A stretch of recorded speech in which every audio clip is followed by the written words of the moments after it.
Hello students, good afternoon everyone.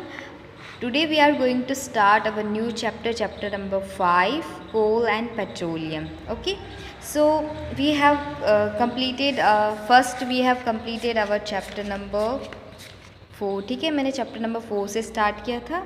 Then फिर 1 2 3 मैंने complete किया. ठीक है, now we are going through this chapter number 5, coal and petroleum. Okay, so we use various materials for our basic needs. ठीक है, तो हमारी basic needs के लिए हम काफ़ी सारे मटेरियल्स यूज़ करते हैं. Some of them are found in nature. ठीक है, तो कुछ हमें जो है वो नेचर के थ्रू यानी नेचुरली मिलते हैं. And some have been made by human efforts. ठीक है, तो कुछ ह्यूमन एफर्ट्स के लिए ह्यूमन के द्वारा बनाए जाते हैं. ठीक है, तो कुछ ह्यूमन मेड मटीरियल्स भी होते हैं जो हम यूज़ करते हैं फॉर आवर एफर्ट्स. ठीक है, सो ये एक्टिविटी 5.1 जो है वो आपको खुद से करनी है. यहाँ पे आपको क्या करना है, लिस्ट बनानी है नेचुरल सोर्सेस की, जो यानी कि आपको मतलब आप लोगों ने जैसे कि हमारे जैसे ह्यूमंस ने नहीं बनाए हैं. ऐसे जो सोर्सेज होते हैं और मटेरियल्स होते हैं वो नेचुरल होते हैं. ठीक है, तो उनकी लिस्ट आप बनानी है और मैन मेड मटेरियल्स की लिस्ट आपको बनानी है. ठीक है, सो उसके बाद आपको ये क्वेश्चन करना है खुद से कि क्या ये लिस्ट एयर वाटर सॉइल और मिनरल्स को इंक्लूड करती है. Yes, air water soil minerals they are our materials. Okay, so which we are using for our daily needs. और ये सारे क्या है, सो एयर वाटर सॉइल और मिनरल्स नेचुरली मिलते हैं. बट कुछ मिनरल्स ऐसे भी होते हैं जो हम ह्यूमन मेड और मैन मेड्स होते हैं. ठीक है, so since all these are obtain from nature they are called natural resources. But ये जो एयर वाटर और सॉइल मिनरल्स जो हैं वो हमें नेचर से मिलते हैं. So that's why they are all are called as natural resources. ठीक है, तो नेचुरल रिसोर्सेज का डेफिनेशन क्या हुआ, द रिसोर्सेज और materials which are obtain from nature are called as natural resources. Okay, so यहाँ पे बूझो के माइंड में क्वेश्चन आ रहा है, can we use all our natural resources for ever. क्या हम सारे नेचुरल रिसोर्सेज को फॉर एवर यूज़ कर सकते हैं. यस, अगर हम जो है वो उनका सेफली जो है वो जितना हमें यूज़ करना है. ठीक है, तो मतलब उसी अमाउंट में हम यूज़ करें, जैसे कि वाटर को ज़्यादा वेस्ट नहीं करेंगे तो वाटर को हम फॉर एवर यूज़ कर सकते हैं. ठीक है, ज़्यादा टाइम तक जो है वो हम यूज़ कर सकते हैं. So can air and water soil be exhausted or exhausted by human activities. ठीक है, तो एयर वाटर और सॉइल जो है वो ह्यूमन एक्टिविटीज़ से एग्जॉस्ट हो सकती है. बट मतलब एयर तो नहीं हो सकती बट वाटर हो सकती है. ठीक है, यानी कि इस्तेमाल हो, एग्जॉस्ट मीन्स इस्तेमाल कर लेना पूरा अच्छे से.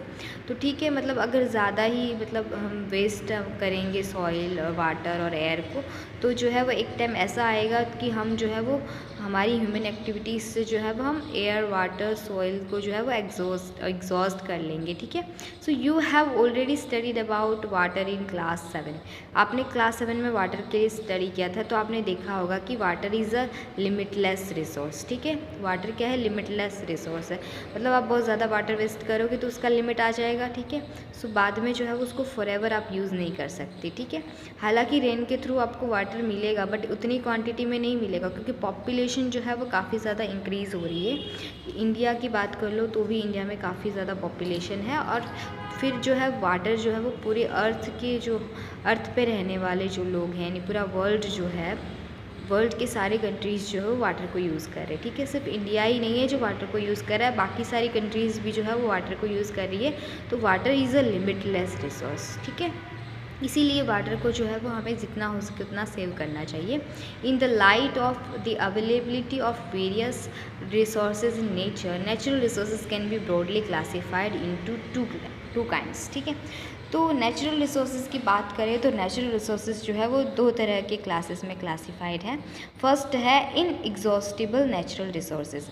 इन एग्जॉस्टिबल नेचुरल रिसोर्सेज में कौन से रिसोर्सेज आते हैं बेटा, these resources are present in unlimited quantity. ठीक है, मतलब ये लिमिटेड नहीं होते. ठीक है, इन एग्जॉस्ट यानी कभी पूरे नहीं होंगे. एग्जॉस्ट मतलब पूरे इस्तेमाल हो जाना. ठीक है, in exhaust is opposite of exhaustible. ठीक है, तो इन एग्जॉस्टिबल मतलब ये हुआ कि they are unlimited present, they are present in unlimited quantity. ठीक है, इनका कोई लिमिट नहीं है. ठीक है, नेचर में ये अनलिमिटेड होते हैं. ठीक है, तो मतलब हमारी जो अभी जो जनरेशन है उसके बाद आने वाली बहुत सारी ऐसी जनरेशन है जिनको जो है वो कंटिन्यूसली ये सारे रिसोर्सेज अवेलेबल रहेंगे उनके लिए.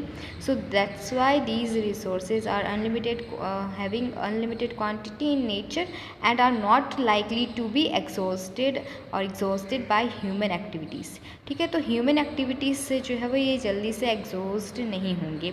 Examples are sunlight and air. Sunlight को आप कितना ही यूज़ करो, एयर को आप कितना ही यूज़ करो, बट ये जो है वो इनएग्जॉस्टिबल नेचुरल रिसोर्सेज है. ठीक है, ये कभी भी जो है वो ख़त्म नहीं होंगे, एग्जॉस्ट नहीं होंगे, अनलिमिटेड क्वांटिटी में ये प्रेजेंट है. ठीक है, हमारे नेचर में. सेकंड है exhaustible natural resources. Exhaustible natural resources ऐसे रिसोर्सेज होते हैं जो इनकी अमाउंट जो रहती है नेचर में वो लिमिटेड रहती है. ठीक है, यानी अनलिमिटेड अमाउंट में ये क्वांटिटी में नहीं प्रेजेंट होते, they are limited. The amount of these resources in nature is limited. They can be exhausted by human activities. Example of these resources are forests, wildlife, minerals, coal, petroleum, natural gas, etc. ठीक है, तो ये सारे examples किसके हैं? Exhaustible natural resources के हैं. ठीक है, तो आपसे पूछ सकते हैं कि what are the example of inexhaustible natural resources. तो कौन कौन से एग्जाम्पल होंगे? फॉरेस्ट. ठीक है, फॉरेस्ट हमेशा के लिए नहीं रहेगा. Wildlife, minerals, coal, petroleum, natural gas etcetera are the examples of exhaustible natural resources. So this activity 5.2 you have to do this activity at your home. क्योंकि यहाँ पे क्या करना है, यहाँ पे स्टूडेंट्स को जो है वो ग्रुप में डिवाइड करना है और फिर जो है वो ईटेबल क्वांटिटी को कंज्यूम करना है. ठीक है, to check the exhaustible natural resources. ठीक है, तो एग्जॉस्टिबल नेचुरल रिसोर्सेज को जो है वो अच्छे से समझने के लिए आपको ये एक्टिविटी करनी है. तो ये एक्टिविटी मैं जस्ट रीड करूँगी. आप अगर घर पे आपके फ्रेंड या फिर आपके फैमिली मेम्बर्स जो हैं उनके साथ ये एक्टिविटी कर सकते हो.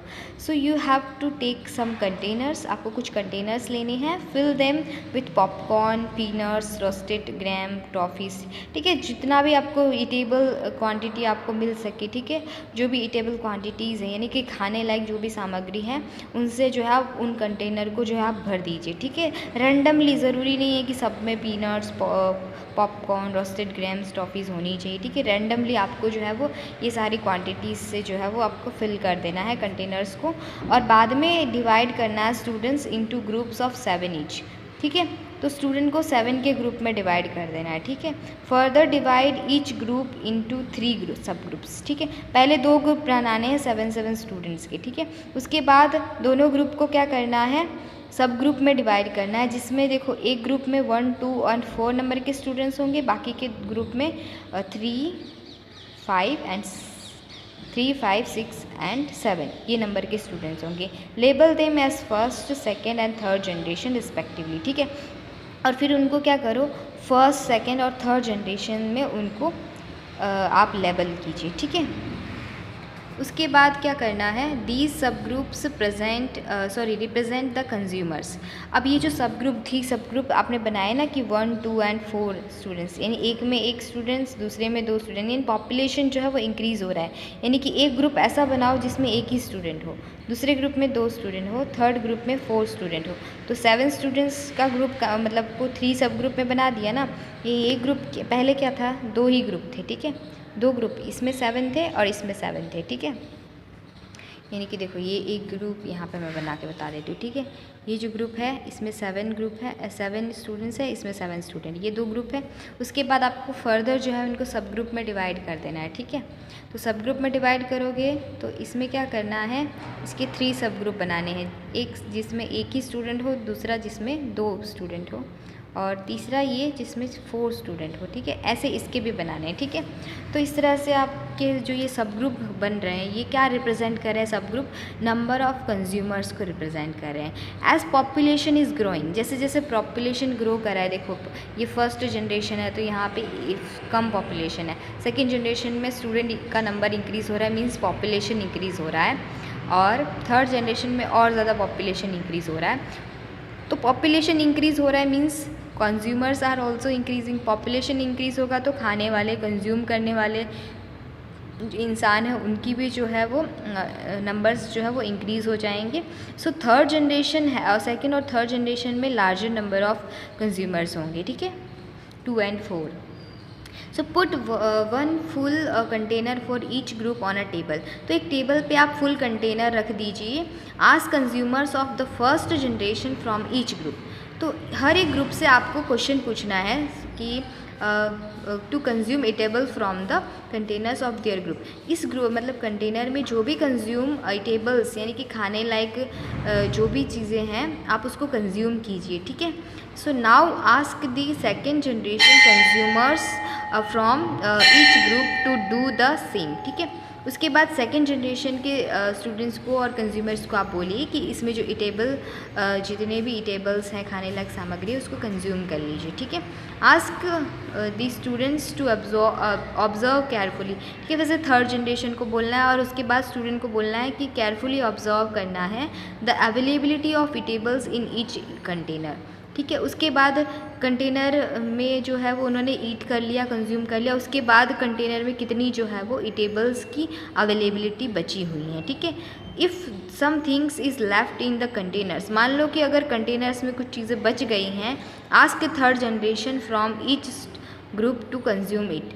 तो फर्स्ट और सेकंड जनरेशन ने कंज्यूम कर लिया, उसके बाद ऑब्जर्व करना है कि जो कंटेनर्स में कितनी क्वांटिटी बची हुई है। उसके बाद थर्ड जनरेशन के स्टूडेंट्स को जो है आपको बोलना है कि वो जो बची हुई जो ईटेबल्स हैं उनको कंज्यूम कीजिए। नाउ फाइनली ऑब्जर्व, अब तीनों जनरेशन जो थी फर्स्ट सेकंड थर्ड उन्होंने ईटेबल्स को कंज्यूम कर लिया। उसके बाद जो है वो फाइनली आप ऑब्जर्व करिए whether all the consumers of third generation got the eatables और नॉट, ठीक है। तो थर्ड जनरेशन के जितने भी कंज्यूमर्स थे उनको ईटेबल प्रॉपर अमाउंट में मिले हैं या नहीं, उनको जितने कंज्यूम करने थे उनको मिले हैं या नहीं, वो ऑब्जर्व करना है।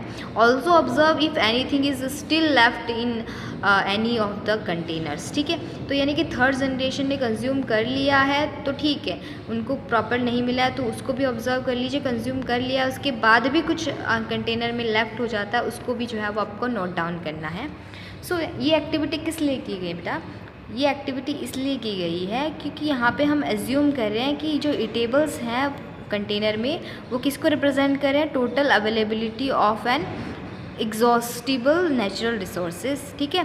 तो जो बचे हुए जो मतलब कंटेनर में जो भी ईटेबल्स जो हैं उनको क्या बोला गया है, availability of exhaustible natural resources कहा गया है। एग्जॉस्टिबल नेचुरल रिसोर्सेज क्या है, कोल है, पेट्रोलियम है और नेचुरल गैस है। ईच ग्रुप में have a different consumption pattern, ठीक है। तो हर एक ग्रुप में डिफरेंट कंजम्पशन पैटर्न होगा।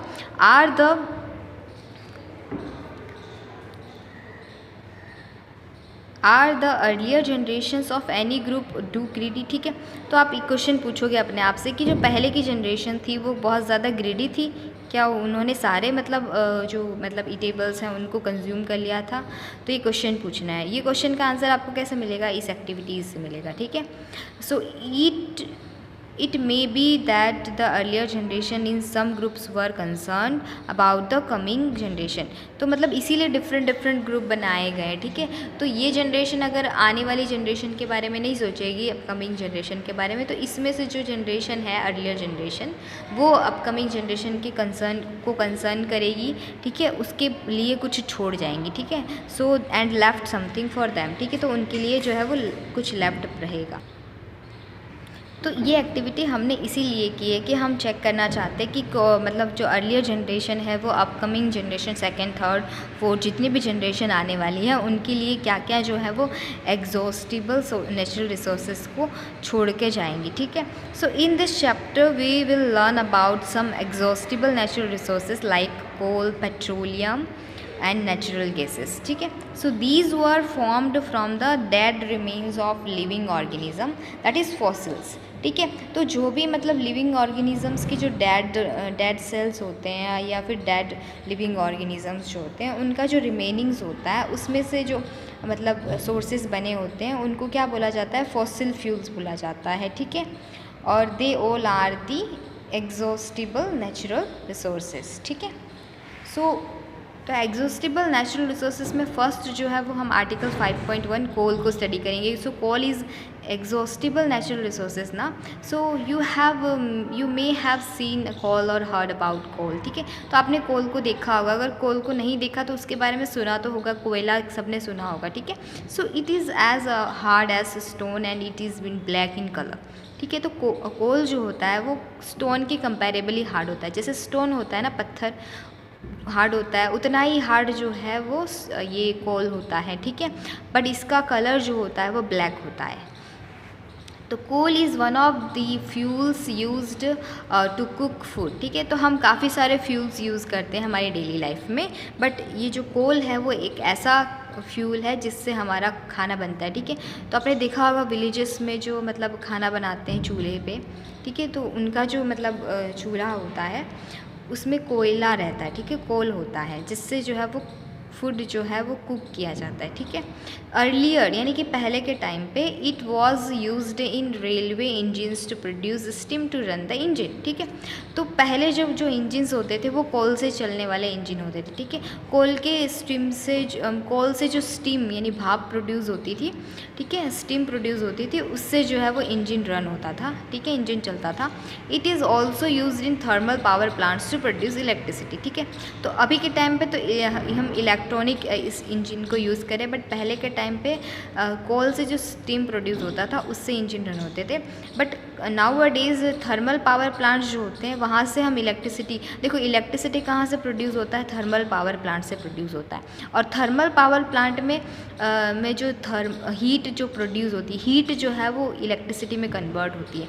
थर्मल पावर प्लांट क्या करते हैं, हीट यानी कि जो स्टीम होती है वो हीट होती है. ठीक है, और ये हीट हमें कोल से मिलेगी. ठीक है, तो कोल को जब हीट करके उसकी स्टीम से उसकी जो हीट एनर्जी है, थर्मल एनर्जी है, वो थर्मल पावर प्लांट उस थर्मल एनर्जी को क्या करेंगे, इलेक्ट्रिसिटी में प्रोड्यूस कर देंगे. ठीक है, so coal is also used as fuel in various industries. तो इंडस्ट्रीज़ में भी काफ़ी सारे फ्यूल्स यूज़ किए जाते हैं, तो उसमें जो है वो coal as a industrial fuel use किया जाता है. ठीक है, अब हम स्टोरी ऑफ कोल यानी कोल की स्टोरी सुनेंगे. ठीक है, हम कोल होता क्या है, कैसा होता है, कहाँ यूज़ होता है, ये हमने पढ़ा. बट कोल आया कहाँ से.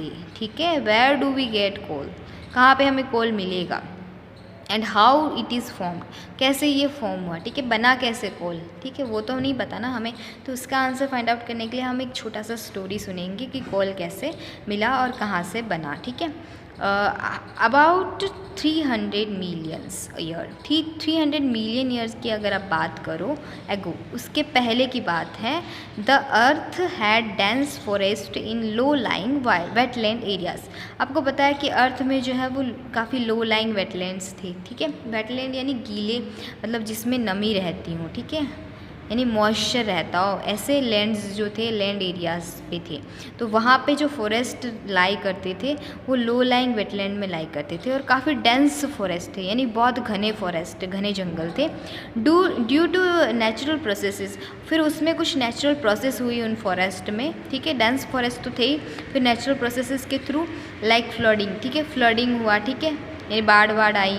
These forests got buried under the soil. ठीक है, तो वो क्या कर गए, बरीड यानी दब गए थे. ठीक है, अंडर द सॉइल यानी ज़मीन के अंदर वो दब गए थे.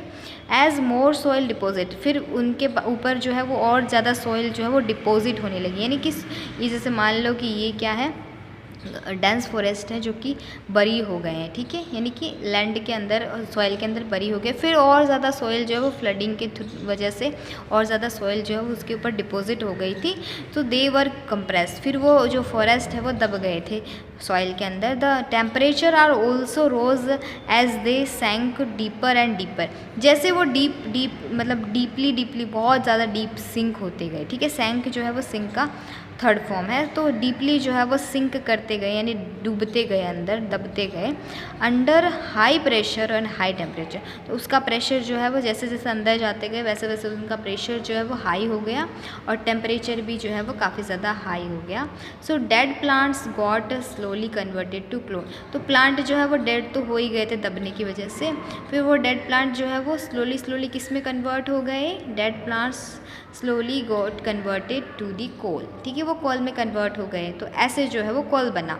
As coal contains mainly carbon, और कोल जो है वो मेनली किसको कंटेन करता है, कार्बन। कार्बन कोल जो है वो मेन किससे, कौन सा एलिमेंट से बना हुआ है, कार्बन एलिमेंट से बना हुआ है। ठीक है, तो आपको पूछ सकते हैं कि what kind of element contains the coal. ठीक है, तो कार्बन एलिमेंट को कंटेन करता है कोल।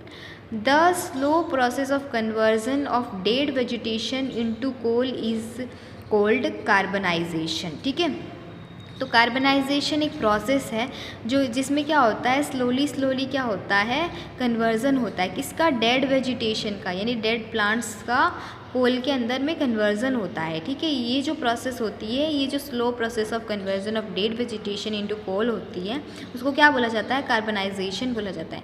Since it was formed from the remains of vegetation, जैसा कि आपको पता है कि वेजिटेशन के रिमेनिंग पार्ट में से बनी होती है। ठीक है, coal is also called a fossil fuel. Fossil fuel किसको बोला जाता है, देखो मैंने यहाँ पे बोला था कि लिविंग ऑर्गेनिज्म के जो डेड रिमेन्स होते हैं उसमें से जो भी मतलब रिसोर्सेज बनते हैं उनको फॉसिल फ्यूल्स कहा जाता है। तो यहाँ पे कोल को हम फॉसिल फ्यूल बोल सकते हैं ना, क्योंकि कोल कैसे बनता है, dead remains of the vegetation, जो भी वेजिटेशन के थ्रू जो डेड रिमेन्स होंगे उनके मतलब जो डेड रिमेन्स होते हैं उससे जो क्या बनता है, कोल बनता है। So coal is also called a fossil fuel. A coal mine is shown in this figure. ठीक है, तो ये फिगर आपको यहाँ पे शो किया गया है, कोल का माइन है। ठीक है, यानी कि कोयले की खान होती है जिसमें कोयला बनाया जाता है। तो पहले जो है वो नेचुरली कोयला बना था, लेकिन अभी जो है वो कोल का रिक्वायरमेंट जैसे जैसे बढ़ रहा है इन द इंडस्ट्री। ठीक है, फिर थर्मल पावर प्लांट में भी हमें कोल का रिक्वायरमेंट रहता है टू प्रोड्यूस द इलेक्ट्रिसिटी। ठीक है, और अभी स्टीम इंजन तो हम यूज़ नहीं कर रहे हैं, बट इलेक्ट्रिसिटी तो यूज़ कर रहे हैं ना। इलेक्ट्रॉनिक इंजन्स जो हैं उनको भी इलेक्ट्रिसिटी चाहिए, तो वो इलेक्ट्रिसिटी थर्मल पावर प्लांट से मिलेगी, और थर्मल पावर प्लांट से इलेक्ट्रिसिटी कैसे मिलेगी, कोल की हीट से मिलेगी। ठीक है, कोल जो है वो हीट एनर्जी काफ़ी ज़्यादा अमाउंट में प्रोड्यूस करते हैं, तो इस वजह से इलेक्ट्रिसिटी जो है वो हमें कोल से मिलती है। तो यहाँ पे कोल की माइंस बनाई गई हैं, इंडिया में काफ़ी सारी ऐसी माइंस है, इंडिया ही नहीं अदर कंट्रीज़ में भी काफ़ी माइंस है कोल की। ठीक है, तो वहाँ पे जो है वो कोल की माइन से काफ़ी इंडस्ट्रियल यूजेस के पर्पज़ के लिए यूज़ किया जाता है, इंडस्ट्रियल पर्पज़